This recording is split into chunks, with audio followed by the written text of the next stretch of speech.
حضرت ابراہیم علیہ السلام نے اللہ تعالیٰ سے عرض کی کہ میں یقین تو رکھتا ہوں مگر مرنے کے بعد کی زندگی کے متعلق اطمینان چاہتا ہوں. کیا انہیں یہ بات کہنی چاہیے تھی؟ برائے مہربانی اس معاملے میں وضاحت فرما دیں. اگر نہیں کہنی چاہیے تھی تو پھر اللہ تعالیٰ قرآن میں اس کا ذکر نہ فرماتے. یہ اتنی ضروری بات تھی کہ اللہ نے اس واقعے کو خود بیان فرمایا، اس کی مکمل وضاحت فرمائی. حضرت ابراہیم علیہ السلام اللہ کے پیغمبر اور رسول ہیں اور یہ کہہ رہے ہیں کہ یہ سوال مجھے سمجھ نہیں آ رہا اور اس کا جواب میرے لیے اطمینان قلب کا باعث ہوگا. اللہ کریم نے یہ واقعہ لوگوں کے لیے بیان فرمایا ہے جو کہ پیغمبر نہیں ہو سکتے. تو اللہ تعالیٰ نے فرمایا کہ پیغمبروں کے دل میں بھی خیال آئے اور ہم نے انہیں پورا کیا. اور حضرت ابراہیم علیہ السلام تو بڑے صاحب مرتبہ پیغمبر ہیں اور حضور پاک صلی اللہ علیہ وسلم کے جد امجد ہیں. آپ کو یہ بتایا گیا ہے کہ پیغمبر کے دل میں یہ خیال آیا اور ہم نے پورا کیا، تاکہ کبھی آپ کے دل میں یہ خیال آئے تو پتہ ہو کہ اس کا جواب پہلے آ چکا ہے.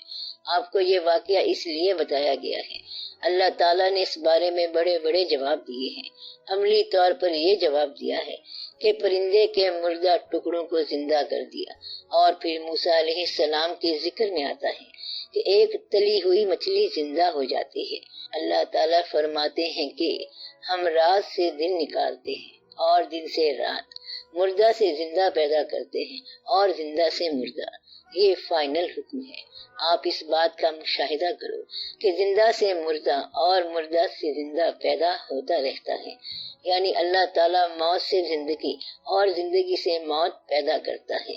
اس کی ایک چھوٹی سی مثال لے لیں کہ انڈے سے زندگی اور زندگی سے انڈا، یہ تو ہوتا رہتا ہے. مثلاً بے جان زمین میں بے جان بیج اور بے جان پانی اور جاندار چیز نکل آتی ہے.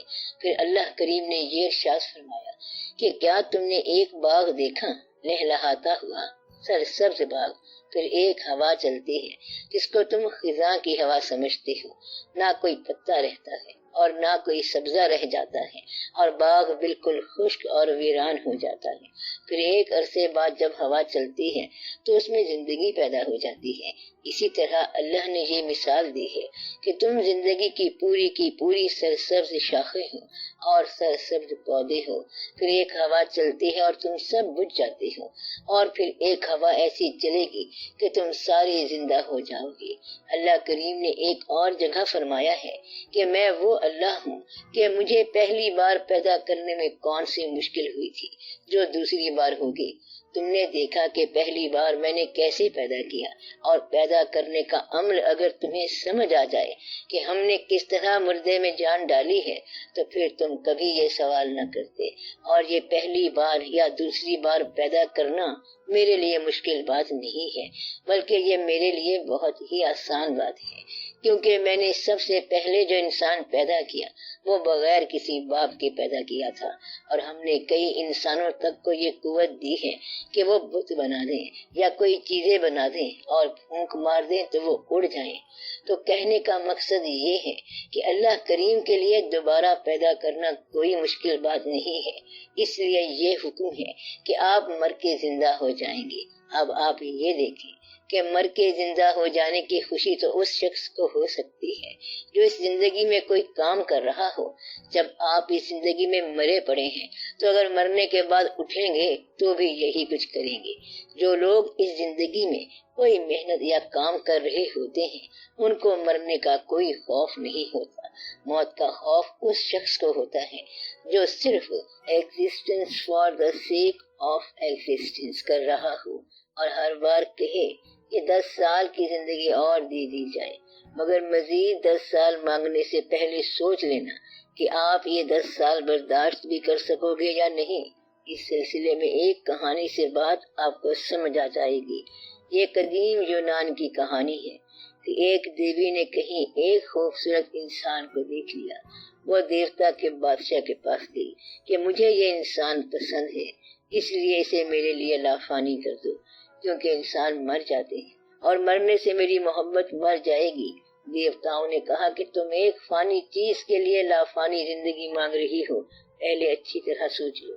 دیوی نے کہا میں نے سوچ لیا ہے، آپ اس کو لافانی زندگی دے دیں۔ دیوی کا کہنا مان لیا گیا اور اس انسان کو لافانی زندگی مل گئی۔ 30 سال گزر گئے، 40 سال گزر گئے، وہ صاحب بوڑھے ہونا شروع ہو گئے، جوان رانائیاں ختم ہونا شروع ہو گئیں، اور پھر 100 سال کا ایک بوڑھا شخص باقی رہ گیا۔ اب دیوی تو ہمیشہ رہنے والی ہے، کیونکہ وہ تو اور جنس ہے۔ بوڑھا سخت پریشان تھا، اب اس میں وہ وابستگی کہاں سے آئی؟ اس نے دیوی سے کہا خدا کے لیے مجھ پر رحم کر، مجھ سے محبت ہے تو مجھے موت دو۔ اس لیے کہتے ہیں کہ تمہیں 10 سال تو دے دیں گے، لیکن زندہ رہنے کے جذبات جو تھے وہ نہیں رہیں گے، زندہ رہنے کی ضرورتیں نہیں رہیں گی، زندہ رہنے کے وسائل نہیں رہیں گے، زندہ رہنے کی کیفیات نہیں رہیں گی، اور زندہ رہنے کے ہم سفر نہیں رہیں گے۔ اس لیے جو زندہ ہو اور اس کا ساتھی مر جائے تو وہ آدھا تو مر جاتا ہے۔ اس لیے آپ نے ایک ایک کر کے اپنا سامان دریا کے پار بھیجنا ہے اور آخر میں خود چلے جانا ہے۔ پار بھیجنے کا مطلب یہ ہے کہ آپ اپنی وابستگیوں کو آگے بھیجتے جا رہے ہیں۔ پہلے ماں کو بھیجا ہوگا، باپ کو بھیجا ہوگا، خالہ، ماموں، چچا، اپنی عمر کے لوگوں کو، بڑوں کو اور چھوٹوں کو۔ جو پیچھے رہ گیا وہ جدائیاں برداشت کرتے کرتے کہتا ہے کہ ہم بھی آئے۔ اس لیے انسان اگرچہ مرتا تو نہیں ہے مگر ساتھ ساتھ مرنا شروع ہو جاتا ہے۔ موت کسی ایک دن کا نام نہیں ہے، موت پوری زندگی کا نام ہے۔ یہ عمل چلتا رہتا ہے، زندگی کے آخری عمل کا نام موت ہے۔ ایک بھائی نے اپنا ایک کوٹ 10 سال استعمال کیا، پھر چھوٹے بھائی کو دے دیا۔ چھوٹے بھائی نے 3 دن پہن کے پھاڑ دیا۔ بڑا بھائی کہتا ہے ہم نے اسے 10 سال پہنا اور ٹھیک رہا، مگر تم نے اسے 3 دن میں پھاڑ دیا۔ چھوٹے نے کہا تیرے 10 سال کے عمل کا نتیجہ تو میرے ساتھ نکلا، میں نے اسے توڑا نہیں بلکہ پھاڑ تو تم چکے تھے، میں تو صرف اس کا گواہ ہوں۔ موت کا سفر تو پہلے سانس سے شروع ہو جاتا ہے۔ بچپن مر گیا مگر آپ کو اس کے مرنے کا اندازہ نہیں ہوا۔ بچپن میں سنگ کھیلنے والے مر گئے، ابھی آپ کل گلیوں میں بھاگتے تھے اور بارش کے پانیوں میں کھیلتے تھے۔ اس کے بعد کھیل بدلتا گیا، اسکول کا زمانہ آ گیا اور وہ بھی ختم ہو گیا۔ آپ اگر پرانے اسکول کے پاس سے گزرو تو آپ کہو گے کہ کبھی ہم یہاں ہوا کرتے تھے اور یہ کمرے یہاں یوں ہوا کرتے تھے، یہاں یہ ہوتا تھا، وہاں وہ ہوتا تھا، لیکن آپ اس عمر سے نکل گئے۔ اسکول میں اب آپ کی اس عمر کے بچے پھر رہے ہیں اور ان میں آپ کا بچہ بھی ہے۔ اصل میں آپ کو آپ کے بچے نے بوڑھا کیا ہے۔ بچے نے جب باپ کہنا شروع کر دیا تو آپ بڑے ہو گئے اور بوڑھے ہو گئے، تو آپ کا بچپن گیا، جوانی چلی گئی اور جوانی کے واقعات چلے گئے۔ جوانی کسی دور کا نام نہیں ہے بلکہ جوانی ایک انداز فکر کا نام ہے۔ یہ 16 سال کی عمر کا نام نہیں ہے بلکہ ایک کیفیت کا نام ہے اور ایک انداز فکر کا نام ہے۔ یہ ہو سکتا ہے کہ ایک شخص 16 سال میں بوڑھا ہو اور ایک شخص 60 سال میں جوان ہو۔ باہر کی شکل اسی طرح بدل جاتی ہے، یعنی جو باہر کی شکل ہو سمجھو کہ اعضائے رئیسہ کی شکل بھی وہی ہوگی۔ آہستہ آہستہ عمر کے سارے دور ختم ہو جاتے ہیں، حتیٰ کہ کبھی آپ کو پہاڑوں پر چڑھنے کی خواہش ہوتی تھی لیکن اب نہیں ہے، پیدل چلنے کی خواہش ہوتی تھی لیکن اب نہیں ہے، اور کبھی خوش مذاقیوں کی خواہش ہوتی تھی لیکن اب نہیں ہے۔ یہ سارے کے سارے دور مرتے جاتے ہیں۔ سانس کی موت سے پہلے بہت سی موتیں ہو چکی ہوتی ہیں۔ مثلاً ایک عزیز دوست چلا گیا تو یہ ایک موت ہو گئی، ایک خواہش تھی اور ٹوٹ گئی۔ کبھی آپ کو گھر میں گلاب لگانے کا بہت شوق تھا، اب گلاب لگ گیا ہے لیکن بینائی ختم ہو گئی ہے، اب نہ خوشبو آتی ہے اور نہ رنگ نظر آتا ہے کیونکہ وہ عمر نہیں رہی۔ آپ زندگی بھر کتابیں اکٹھے کرتے ہیں کہ کبھی وقت ملا تو پڑھیں گے، لیکن اب کتابیں ہی کتابیں ہیں اور پڑھنے کا وقت نہیں ہے۔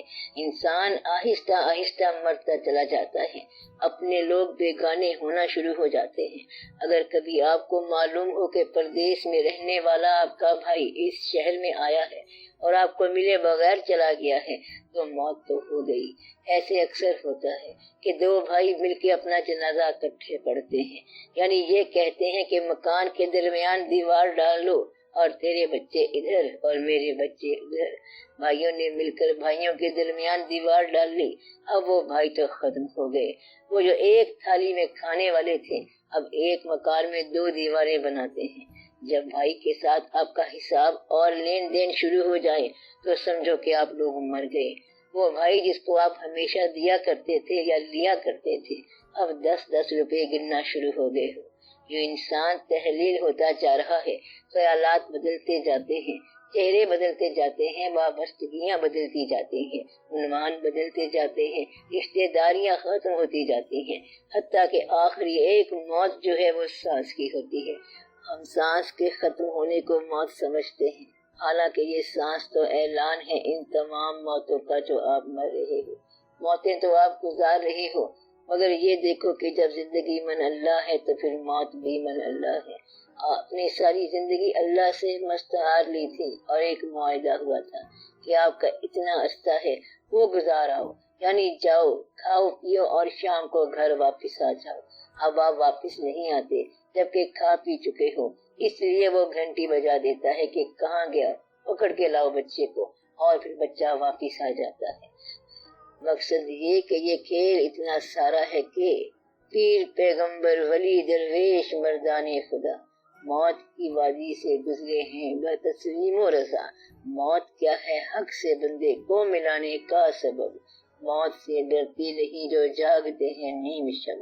لکھنے والے نے لکھا ہستی کی قسمت میں زوال، ہاں مگر باقی رہے گی ذات رب ذوالجلال۔ روز اول سے یہی ہے زندگی کا سلسلہ، موت کیا ہے زندگی کا آخری ایک مرحلہ۔ بات اتنی ساری ہے کہ یہ ایک آخری مرحلہ ہے، مر تو پہلے ہی دن گئے کہ آپ فنا کے راستے میں آ کے بیٹھ گئے ہو۔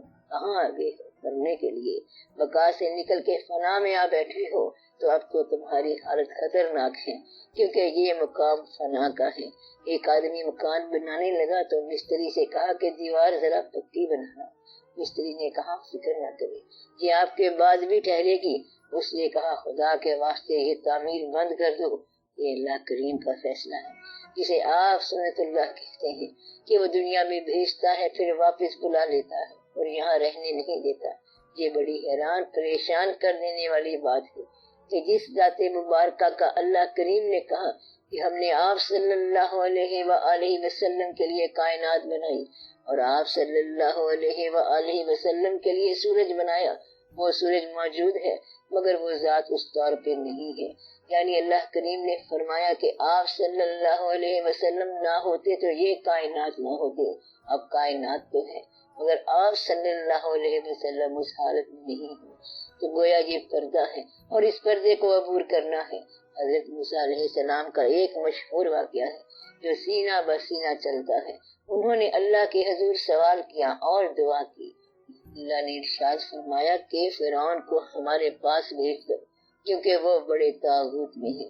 موسیٰ علیہ السلام نے دوبارہ پوچھا کہ اگر وہ مر گیا تو اس کے بعد میں کیا کروں؟ اللہ کریم نے فرمایا پھر تو بھی میرے پاس آ جانا۔ کہانی صرف اتنی ساری ہے کہ پہلے اسے بھیج دو اور پھر خود آ جانا۔ آپ یہاں ٹھہر نہیں سکتے۔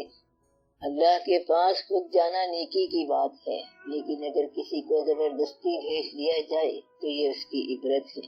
یہ فرعون کی عبرت تھی کہ موسیٰ علیہ السلام نے اسے بھیجا، اور یہ موسیٰ علیہ السلام کی قسمت تھی کہ وہ خود ہی حاضر ہو گئی۔